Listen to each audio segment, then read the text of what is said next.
तो इस प्रश्न में आपसे पूछ रहे हैं, अभी हाल ही में जारी राज्य की स्टार्टअप रैंकिंग 2022 में सर्वश्रेष्ठ प्रदर्शन करने वाला राज्य कौन सा है? तो सही उत्तर होगा गुजरात। तो अभी स्टेट स्टार्टअप रैंकिंग 2022 जारी हुई है। अच्छा, बात करें इस रैंकिंग को जारी किसने किया, तो DPIIT यानी कि department for promotion of industry and internal trade ने। इस बार ये इस रैंकिंग का चौथा संस्करण है, चौथा एडिशन है। देखो मैं आपको बता दूं, इस रैंकिंग को 5 कैटेगरी में डिवाइड किया गया है। सारी मैं आपको बता देता हूं। जैसे कि अगर बात करते हैं सर्वश्रेष्ठ प्रदर्शन करने वाले राज्यों में गुजरात है, कर्नाटक है और केरल है। वहीं शीर्ष प्रदर्शन करने वाले राज्यों में पंजाब है, राजस्थान है, तेलंगाना है, उड़ीसा है और महाराष्ट्र है। नेतृत्व करने वाले राज्यों में उत्तर प्रदेश, उत्तराखंड, मध्य प्रदेश, आसाम और आंध्र प्रदेश को रखा गया। महत्वाकांक्षी नेतृत्व करने वाले राज्यों में बिहार और हरियाणा को रखा गया। और जो आखिरी कैटेगरी है उभरते स्टार्टअप्स पारिस्थितिकी तंत्र विकसित करने वाले राज्यों में छत्तीसगढ़, दिल्ली और जम्मू कश्मीर को रखा गया। बाकी मैंने यहाँ पे इंग्लिश में भी लिख दिया है, इंग्लिश मीडियम वाले स्टूडेंट यहाँ से भी रीड कर सकते हैं। तो एक तो आप ये वाली याद रखना, सर्वश्रेष्ठ प्रदर्शन करने वाले बेस्ट परफॉर्मिंग स्टेट्स में कौन कौन है। बाकी आपका जो जो स्टेट है वो तो आपको याद रखना ही है। अच्छा, ये जो हम बात कर रहे हैं स्टेट स्टार्टअप रैंकिंग 2022 की, इसमें और भी छोटे छोटे पॉइंट्स हैं जहां से आपके क्वेश्चन बन सकते हैं।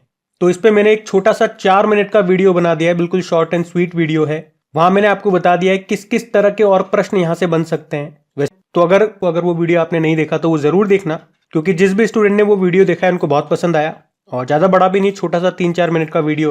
फिर देखो इस प्रश्न में आपसे पूछ रहे हैं, अभी एडलमेंट ट्रस्ट बैरोमीटर 2024 में भारत को कौन से स्थान पे रखा गया है? तो आंसर होगा दूसरे स्थान पे। तो रिपोर्ट का नाम क्या है? एडलमेंट ट्रस्ट बैरोमीटर 2024। और इस रिपोर्ट को जारी किया है वर्ल्ड इकोनॉमिक फोरम ने। अभी आपको याद होगा दावोस स्विट्जरलैंड में इसकी 54वीं बैठक हुई थी ना, वहीं पे इसको जारी किया गया।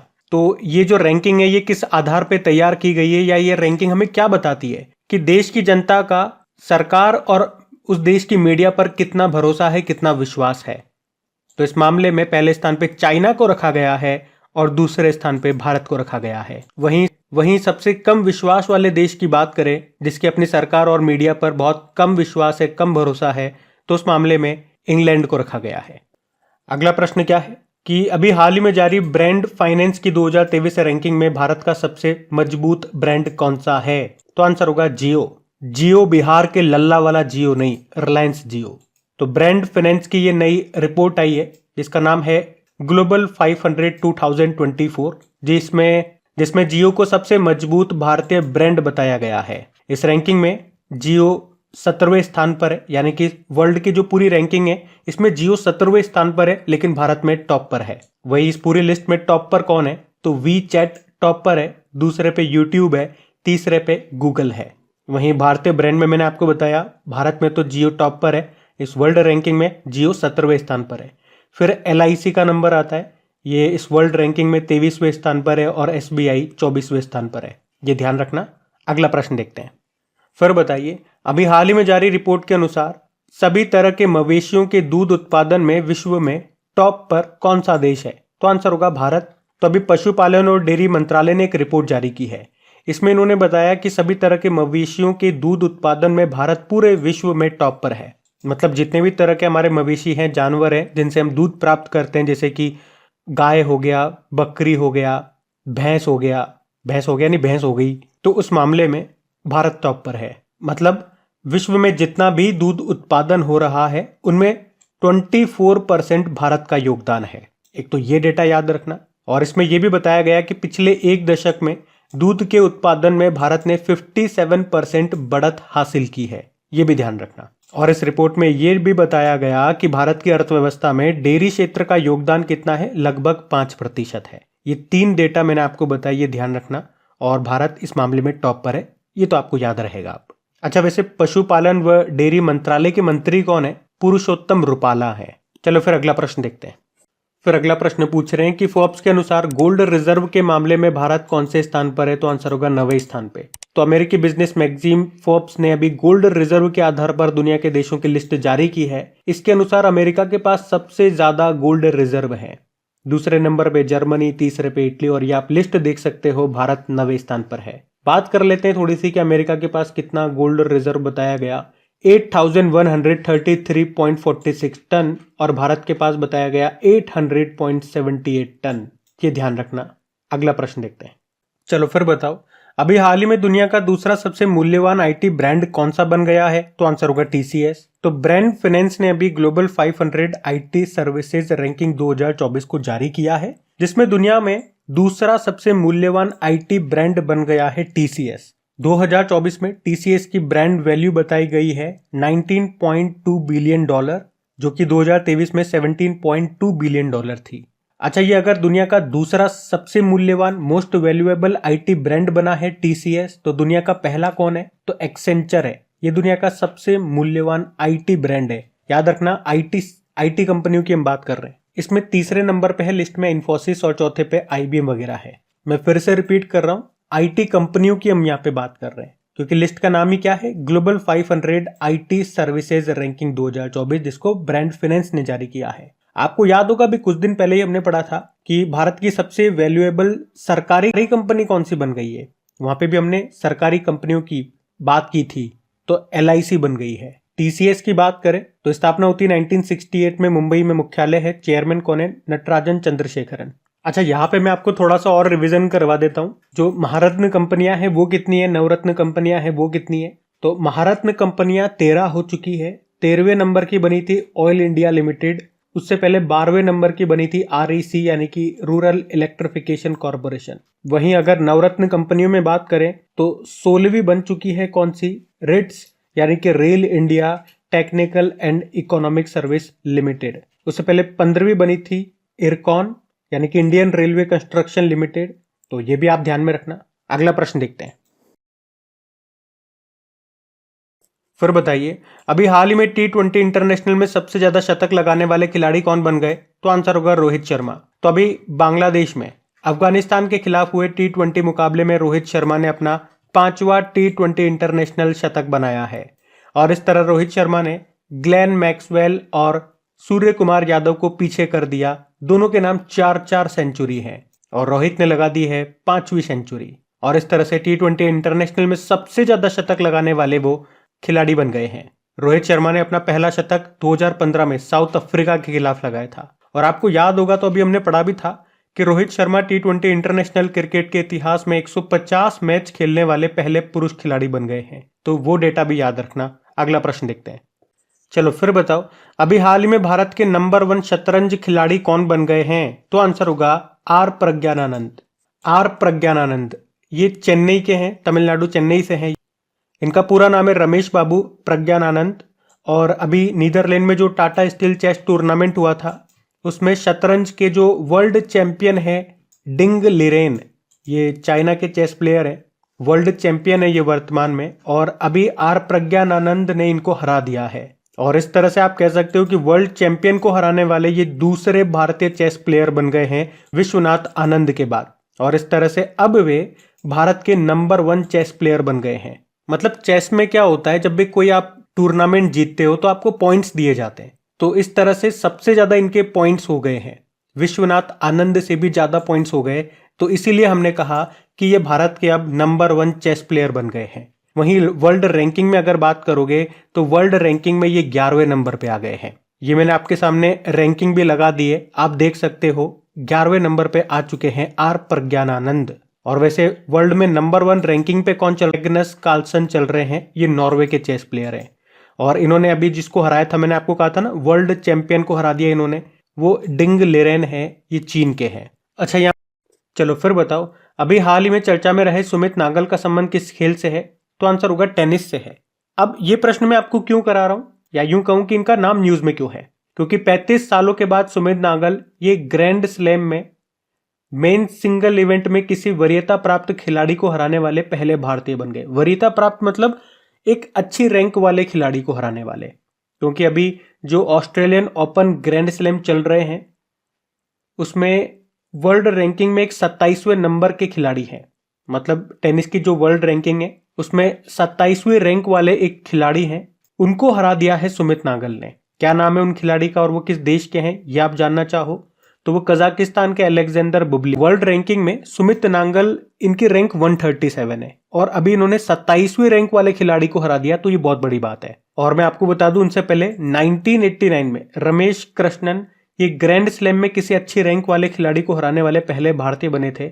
उसके बाद जाकर के अब ये सुमित नांगल ने ऐसा किया है। तो एग्जाम में इस तरह का प्रश्न पूछा जा सकता है। तो कम से कम ये तो आपको याद रहे कि सुमित नागल का संबंध किससे है, टेनिस से है। अगर ज्यादा डीप में जाके भी नहीं पूछे एग्जामिनर तो यहां से तो ये पूछ ही सकता है। अब टेनिस की बात फिर आपसे पूछ रहे हैं अभी 15वें ICC under 19 men's cricket world cup 2024 ये कहां पे शुरू हुए? तो आंसर होगा साउथ अफ्रीका।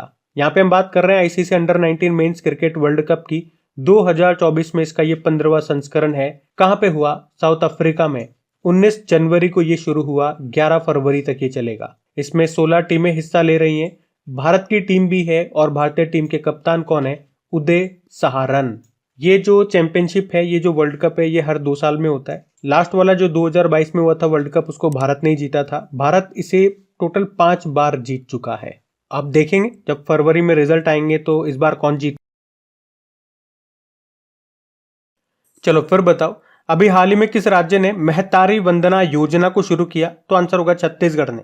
आपको याद है मध्य प्रदेश ने लाडली बहना योजना शुरू की थी, जिसमें महिलाओं को हर महीने 1,000 रुपए दिए जाते थे। फिर उसे बढ़ा के 1250 रुपए कर दिया गया था। तो उसी से प्रेरित होकर के अभी छत्तीसगढ़ सरकार ने ये महतारी वंदना योजना 2024 को शुरू किया है। इसमें छत्तीसगढ़ सरकार राज्य की महिलाओं को हर महीने 1,000 रुपए देगी। कुछ कंडीशंस भी इन्होंने रखी है, जैसे कि महिला विवाहित होनी चाहिए, कुंवारी कन्याओं को नहीं मिलेंगे पैसे। उसके अलावा परिवार की वार्षिक आय आपकी 2.5 लाख रुपए से कम होगी तभी इसका फायदा मिलेगा। और उन महिलाओं की जो उम्र है वो 23 से लेके 60 बरस की होनी चाहिए। वैसे ये आपको याद नहीं रखना, ये तो मैंने ऐसे ही बता दिया। सिंपल सा आपको तो क्या याद रखना है, महतारी वंदना योजना किस राज्य ने शुरू की? छत्तीसगढ़। और छत्तीसगढ़ के अगर आप हैं तो ये और ध्यान रख लेना कितने रुपए मिलेंगे? 1,000 रुपए मिलेंगे हर महीने। फिर अगला प्रश्न आपसे पूछ रहे हैं अभी हाल ही में मुख्यमंत्री महिला उद्यमिता अभियान किसने शुरू किया? तो आंसर होगा असम ने। तो अभी असम के जो मुख्यमंत्री हैं कौन? हेमंत बिस्वा शर्मा। और आप जानते होंगे बैडमिंटन एसोसिएशन ऑफ इंडिया के भी हेड यही है। और अभी इन्होंने ही राज्य में मुख्यमंत्री महिला उद्यमिता अभियान को शुरू किया है, जो कि एक वित्तीय सहायता योजना है, जिसमें ग्रामीण महिला उद्यमियों को सशक्त बनाया जाएगा, उनका स्किल डेवलपमेंट किया जाएगा, उन्हें सेल्फ डिपेंडेंट बनाया जाएगा। और लक्ष्य रहेगा कि महिलाओं की वार्षिक आय कम से कम 1 लाख रुपए हो सके।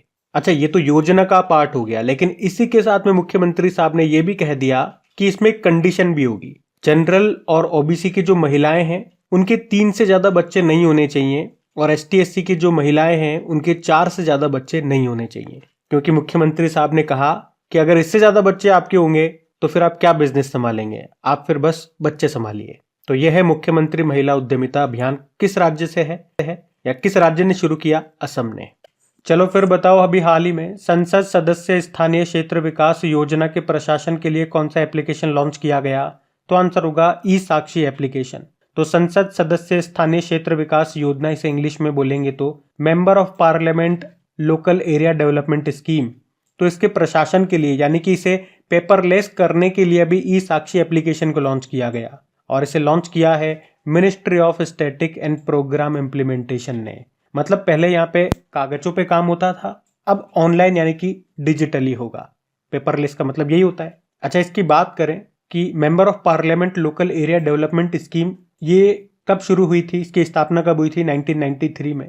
इसमें क्या होता है, इसमें हर सांसद को अपने क्षेत्र में विकास करने के लिए, डेवलपमेंट करने के लिए हर साल 5 करोड़ रुपए का बजट मिलता है। और ये नॉन लैप्सेबल है। मतलब अगर इस बार मुझे 5 करोड़ रुपए मिले, मैं पूरे खर्च नहीं कर पाया, तो बचा हुआ पैसा अगले साल एडजस्ट हो जाएगा, अगले साल जुड़ के मिल जाएगा। इसलिए मैंने कहा ये नॉन लैप्सेबल फंड है। तो अभी तो सिंपल सा याद रखना है, ई साक्षी एप्लीकेशन यहाँ पे लॉन्च की गई है। चलिए फिर बताइए, अभी हाल ही में 9 साल बाद पारंपरिक भैंसों की लड़ाई जिसे कहते हैं मोह जूझ, इसका आयोजन ये कहां पे हुआ? तो आंसर होगा असम में। मोह जूझ ये क्या है? ये भैंसों की लड़ाई का आयोजन है जिसे मोह जूझ कहते हैं, और इसका आयोजन होता है असम में। और अभी 9 साल के बाद फिर से इसका आयोजन किया जाने लगा है, क्योंकि सुप्रीम कोर्ट ने 2015 में इस पर बैन लगा दिया था और अब ये फिर से शुरू हो गया है। और असम में माघ बिहू जो फेस्टिवल होता है उसी में इस मोह जूझ का आयोजन किया जाता है। तो क्या है ये मोह जूझ? बता दिया मैंने आपको, भैंसों की लड़ाई होती है इसमें। अच्छा, बेलों का एक त्योहार होता है जिसमें बेल को कंट्रोल करना होता है, उसे कहते हैं जल्लीकट्टू। बेलों की लड़ाई नहीं बोलूंगा मैं, क्योंकि वह सिंगल बेल होता है, ग्राउंड में भगाया जाता है, उसके आसपास आदमी होते हैं, सारे इंसान होते हैं, वो उसे कंट्रोल करने की कोशिश करते हैं, उसके कुबड़ पे लटकते हैं और उसके सींगों पे जो एक कपड़ा रहता है उसे हटाना होता है, तो वो विजेता होता है। उसे जल्लीकट्टू कहते हैं। तमिलनाडु में इसका आयोजन होता है, पोंगल त्योहार में इसका आयोजन होता है। और एक कंबाला भी होता है, कंबाला कर्नाटक में होता है, वहां पे भैंसों की दौड़ होती है, कीचड़ में भैंसों को दौड़ाया जाता है। और एक कनुमा त्योहार तो अभी हमने पढ़ा ही था लेटेस्ट, जिसमें मवेशियों की पूजा होती है, ये तेलंगाना में होता है। चलो फिर बताओ, अभी हाल ही में किस मंदिर में गोल मेला का आयोजन किया गया? तो आंसर होगा जगन्नाथ मंदिर, जो उधमपुर वाला है। अच्छा, एक जगन्नाथ मंदिर आप जानते हो जो पूरी उड़ीसा में भी है, और ये उधमपुर जम्मू कश्मीर में है। यहीं पे अभी गोल मेले का आयोजन किया गया था। याद रखना, इस मेले का आयोजन हर साल 2 बार किया जाता है। तो इस प्रश्न में आपसे पूछ रहे हैं अभी हाल ही में सशस्त्र सीमा बल के नए डायरेक्टर जनरल महानिदेशक कौन बन गए? तो आंसर होगा दलजीत सिंह चौधरी। तो दलजीत सिंह चौधरी ये सशस्त्र सीमा बल के नए डायरेक्टर जनरल बन गए हैं। वे 1990 बैच के यूपी कैडर के आईपीएस अधिकारी हैं और अब वे 2025 तक सशस्त्र सीमा बल के डायरेक्टर जनरल बने रहेंगे। सशस्त्र सीमा बल, इसकी स्थापना हुई थी 1963 में। 1962 में जो भारत चीन युद्ध हुआ था उसी के बाद इसकी स्थापना हुई थी। इसका आदर्श वाक्य है सेवा, सुरक्षा, भाईचारा। ये भारत नेपाल और भारत भूटान सीमा पर हमारी रक्षा करते हैं। अब यहाँ पे कुछ मोस्ट इंपॉर्टेंट नाम मैं आपको रिवाइज करा रहा हूँ, ये लिस्ट आपकी इंपॉर्टेंट है, ध्यान से सुनना। असम राइफल्स के डायरेक्टर जनरल कौन है? पीसी नायर। बीएसएफ के कौन है? नितिन अग्रवाल, ये भी 2023 में ही बने थे, और ये तीनों तो अभी लेटेस्ट जनवरी में ही बने थे। सीआरपीएफ के अनीश दयाल सिंह, आईटीबीपी के राहुल रसगोत्रा, और सबसे इंपॉर्टेंट ये नाम है सीआईएसएफ के डायरेक्टर जनरल नीना सिंह, क्योंकि इस पद पर आने वाली ये पहली महिला है। नेशनल सिक्योरिटी गार्ड के कौन है? एमए गणपति है। तो ये मोस्ट इंपॉर्टेंट क्वेश्चन हो गया आज का आपका, ध्यान में रखना। अगला प्रश्न देखते हैं। चलो फिर बताओ, अभी हाल ही में केंद्रीय विदेश मंत्री जो हमारे हैं सुब्रमण्यम जयशंकर जी, इन्होंने किस भाषा को शास्त्रीय भाषा का दर्जा देने की घोषणा की है? तो आंसर होगा फारसी। तो अभी हमारे जो विदेश मंत्री हैं सुब्रमण्यम जयशंकर जी, ये ईरान दौरे पर गए थे और वहां पे उन्होंने घोषणा की कि फारसी भाषा, जो कि ईरान की राष्ट्रभाषा है, उसे हम क्लासिकल लैंग्वेज का दर्जा देंगे। अभी वैसे आपको पता है भारत में 6 भाषाओं को क्लासिकल लैंग्वेज का दर्जा प्राप्त है, जिसमें पहली भाषा थी तमिल, 2004 में उसे क्लासिकल लैंग्वेज का दर्जा मिला था। फिर 2005 में संस्कृत बनी थी, फिर कन्नड़ और तेलुगु ये 2008 में बनी थी, मलयालम 2013 और सबसे नवीनतम उड़िया है 2014 में बनी थी। और मैं आपको बता दूं कि न्यू एजुकेशन पॉलिसी 2020 के तहत फारसी के अलावा पाली और प्राकृत को भी क्लासिकल लैंग्वेज का दर्जा दिया जाएगा। तो इस तरह से हमारी क्लासिकल लैंग्वेजेस कितनी हो जाएगी? 9 हो जाएगी। 7वीं होगी पाली, 8वीं होगी प्राकृत और ये 9वीं होगी फारसी। अच्छा, अगर बात करें कि भारतीय संविधान के 8वीं अनुसूची में कितनी भाषाएं हैं, वर्तमान में आप कहोगे 22 भाषाएं हैं, लेकिन मूल संविधान में ये केवल 14 थी। फिर 15वीं कौन सी बनी थी? सिंधी बनी थी। कौन सा संविधान संशोधन? 21वां संविधान संशोधन। फिर 16वीं, 17वीं और 18वीं बनी थी नेपाली, मणिपुरी और कोंकणी 71वां संविधान संशोधन के तहत। और 19वीं, 20वीं, 21वीं और 22वीं ये बनी थी बोडो, डोगरी, संथाली और मैथिली 92वां संविधान संशोधन के तहत। चलो फिर बताओ, हाल ही में गुट निरपेक्ष आंदोलन का 19वां शिखर सम्मेलन ये कहां पर आयोजित हुआ? तो आंसर होगा युगांडा में।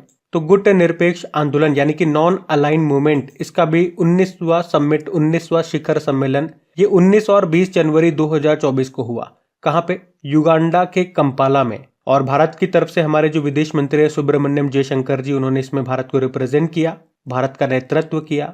अच्छा, अगर इसकी बात करते गुट निरपेक्ष आंदोलन यानी कि नॉन अलाइन मूवमेंट की, तो इसका पहला सम्मेलन 1961 में बेलग्रेड में हुआ था। और इसमें वो देश शामिल होते हैं जो किसी भी सैन्य गुट में शामिल नहीं होते हैं, ना वो यूएसए की तरफ है, ना वो रशिया की तरफ है। और अगर पूछे इसकी स्थापना किस सम्मेलन से होती है, तो बांडुंग सम्मेलन ये हुआ था 1955 में, क्योंकि यहीं पे यूगोस्लाविया, मिस्र, भारत, घाना और इंडोनेशिया के नेताओं ने इसे स्थापित करने के सिद्धांतों पर सहमत हुए थे। क्योंकि यहीं पे यूगोस्लाविया, मिस्र, भारत, घाना और इंडोनेशिया के नेता इसे स्थापित करने के सिद्धांतों पर सहमत हुए थे। और इसका पहला सम्मेलन हुआ था 1961 में बेलग्रेड में। अब इसका पिछला सम्मेलन अजरबैजान की कैपिटल बाकू में हुआ था। और अभी 19वां सम्मेलन अभी हुआ 2024 में। कहां पे? युगांडा के कंपाला में। फिर अगला प्रश्न क्या है, दुनिया का सबसे ऊंचा राम मंदिर ये कहां पे बनेगा? तो आंसर होगा ऑस्ट्रेलिया में। तो ऑस्ट्रेलिया के पर्थ में दुनिया के सबसे ऊंचे राम मंदिर का निर्माण किया जाएगा। कौन बनवाएगा? अंतरराष्ट्रीय श्री राम वैदिक एवं सांस्कृतिक संघ। और इस मंदिर की ऊंचाई करीब 721 फीट होगी और इसके निर्माण में लगभग 600 करोड़ रुपए खर्च होंगे। इस मंदिर परिसर में हनुमान वाटिका, सीता वाटिका, जटायु बाग, शबरी वन, जामवन सदन और गुरु विशिष्ट ज्ञान केंद्र भी बनेगा।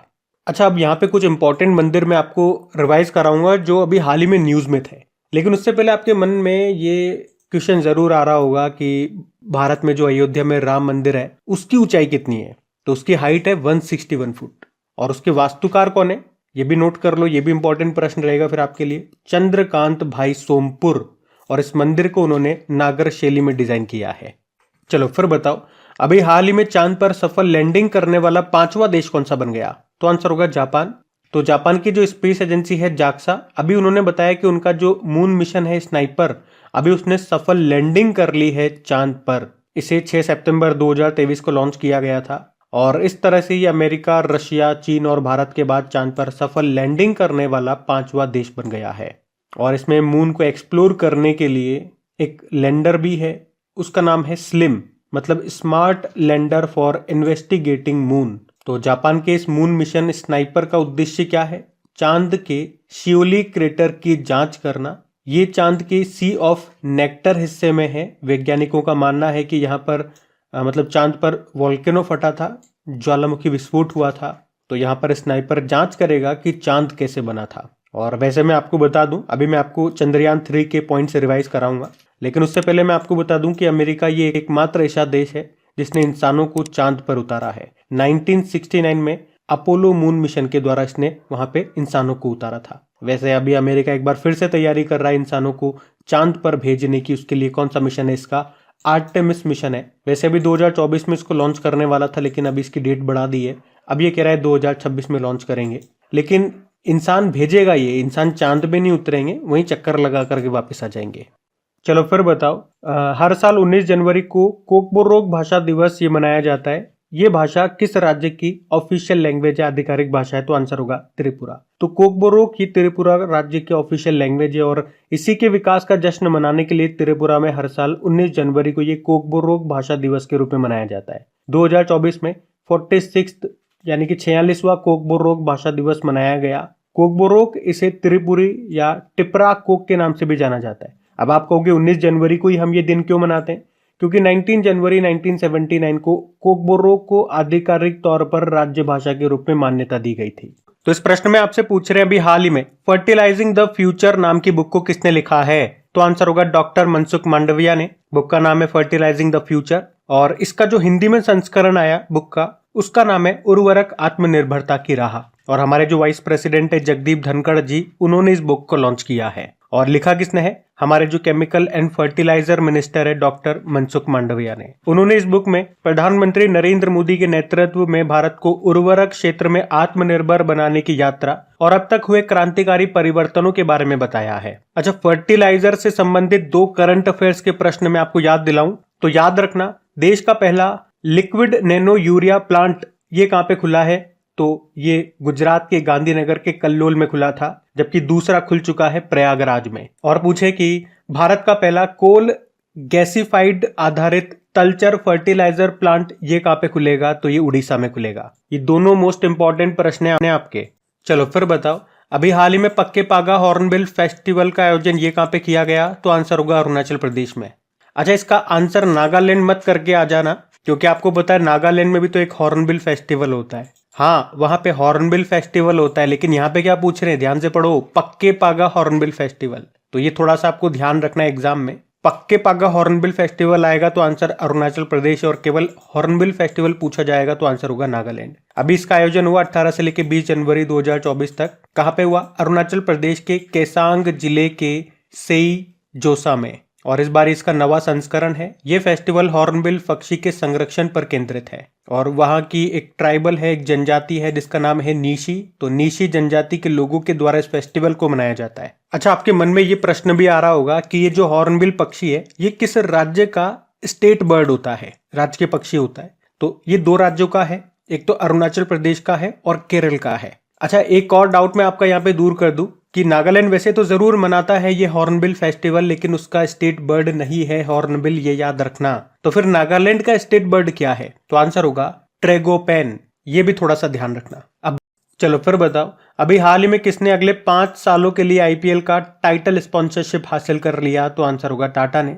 तो टाटा एक बार फिर से आईपीएल का टाइटल स्पॉन्सर बन गया है, वो भी अगले 5 सालों के लिए। टाइटल स्पॉन्सर मतलब क्या होता है? जब भी कोई भी टूर्नामेंट होता है तो उसके पहले हम कंपनी का नाम लगा देते हैं, तो वो कंपनी उस टूर्नामेंट का टाइटल स्पॉन्सर बन गया। जैसे कि केवल आईपीएल नहीं बोलेंगे, हम क्या बोलते हैं? टाटा आईपीएल, तो टाटा उसका टाइटल स्पॉन्सर हो गया। जैसे कि अगर पेटीएम होता तो ऐसे बोला जाता फिर पेटीएम आईपीएल, वीवो होता तो वीवो आईपीएल, तो उसके टाइटल में नाम आता है, मतलब उस टूर्नामेंट के पहले उस कंपनी का नाम लिखा जाता है जिसके पास टाइटल स्पॉन्सरशिप होती है। वैसे पिछले 2 सालों में यानी कि 2022 और 2023 में भी आईपीएल का टाइटल स्पॉन्सर ये टाटा ही था। और वैसे आपको याद होगा, हमने पढ़ा भी था कि वुमेन प्रीमियर लीग का टाइटल स्पॉन्सरशिप भी टाटा के पास ही है 2022 से लेके 2027।